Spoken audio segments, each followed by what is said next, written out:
Olá, bom dia. 1 de outubro de 2022. Há um dia das eleições do Brasil, talvez a mais acirrada, a mais complexa e a mais difícil de votar. Mas eu quero fazer algumas considerações. Esperei muito, pensei muito se gravaria este vídeo. E eu quero falar algumas coisas que eu pude enxergar dentro de uma cosmovisão cristã, bíblica, do que eu enxerguei nesse período. Primeiro, posicionamento da igreja. Amanhã nós temos já, por parte da igreja, um candidato dos dois possíveis definido, claro. E aqui eu não estou dizendo que está errado, mas eu faço uma ressalva. Eu estou falando de Bíblia.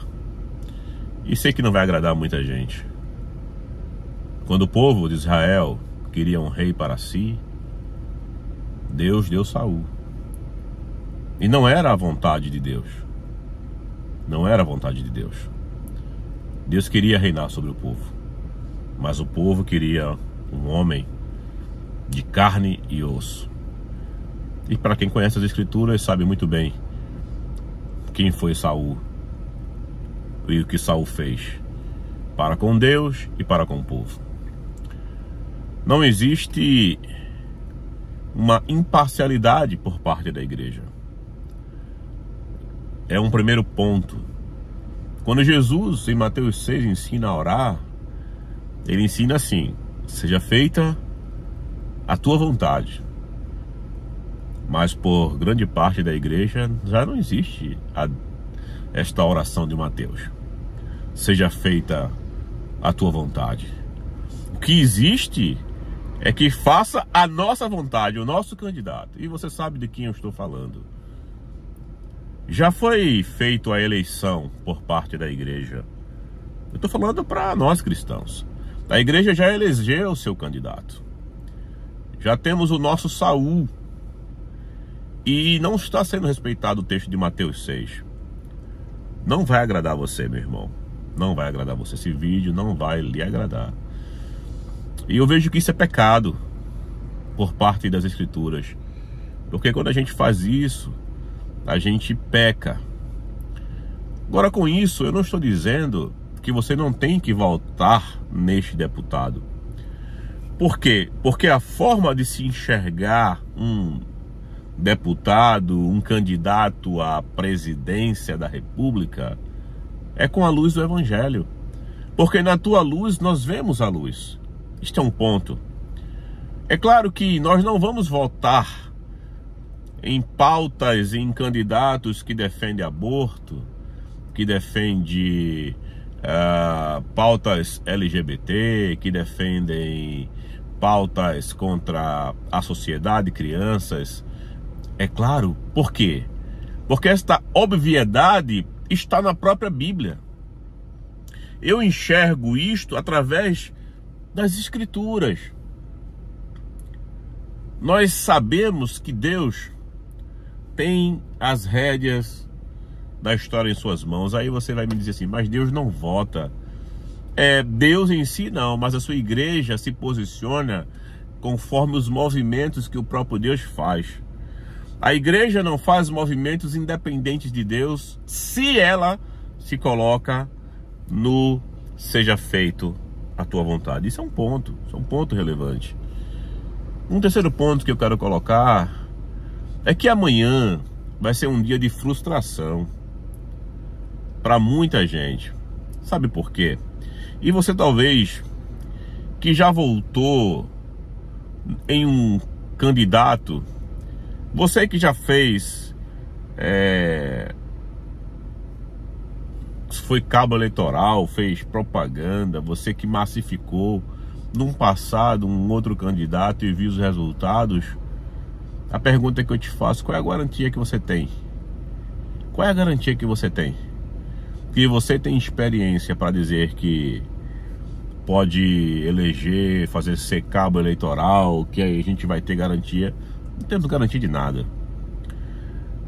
Esse é um ponto muito relevante. O que eu posso também fazer um comentário sobre o debate da Rede Globo é que foi visto ali uma tragédia da moralidade, do cinismo, da mentira.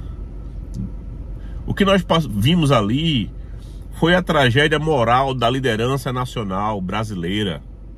O que nós vimos ali foi algo que é vil, desprezível, de candidatos irrelevantes, de candidatos de forma generalizada, meus irmãos e minhas irmãs, que estão, sem exceção, buscando os seus próprios interesses. Todos eles,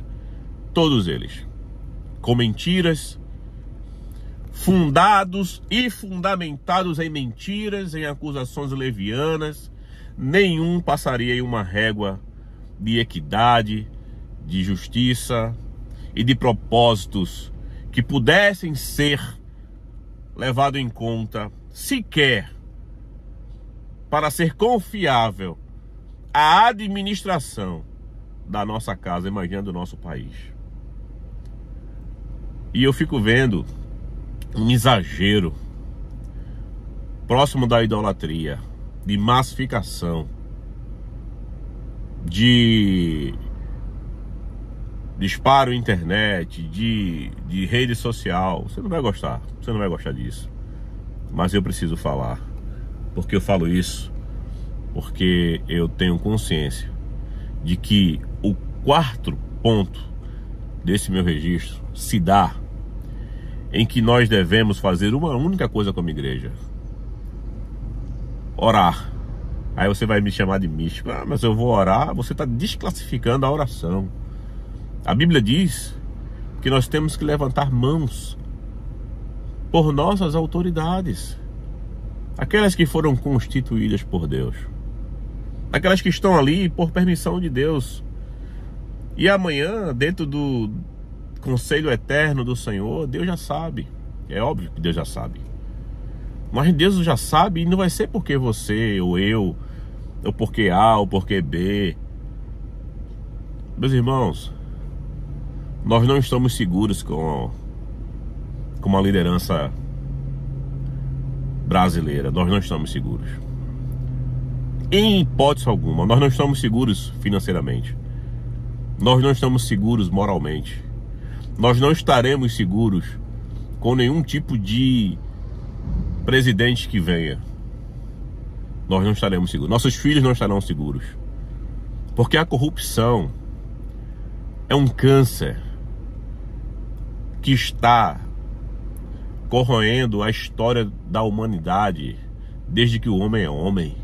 A corrupção, ela não é combatida de homem para homem. A corrupção, ela só é sanada por meio de Cristo. Cristo, seus preceitos, sua palavra e seu governo e seu evangelho é o que podem e que vão arrancar a corrupção do seu e do meu coração e da presidência da República. Então, eu concluo esse vídeo longo para dizer para você: em quem votar amanhã, pela luz da cosmovisão evangélica, fica claro que quem eu devo votar. Fica claro que eu devo defender aquilo que a Bíblia nos ensina. Mas isso não me dá nenhuma autoridade do exagero que está sendo feito, que foi feito, de líderes pastores de igreja, em púlpitos, falando, promovendo os seus interesses. Não é o interesse da nação. Você não está preocupado comigo, você está preocupado com você, com a sua televisão, com o seu programa, com o seu dinheiro. Você é hipócrita. Não vem com esse papo que está preocupado com a nação. Então a gente precisa muito da graça de Deus. Que amanhã, 2 de outubro, o Senhor possa ter misericórdia da minha e da sua vida. E que o Senhor possa por sua vontade, ou permissiva ou soberana, executar aquilo que Ele quer para o Brasil. E que nós nunca pensemos em nossa mente que candidato A, candidato B podem ser motivo de me fazer ficar tranquilo no meio deste caos que a gente vive. Que o Senhor nos ajude. Tenha um bom dia na graça do Senhor. E amanhã, 2 de outubro, vote consciente. Vote com a luz do Evangelho.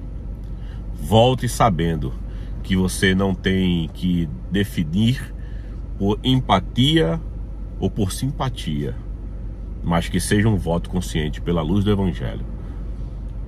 Já está polarizado. Informações temos demais. Chegou o momento, chegou a hora. Deus te abençoe.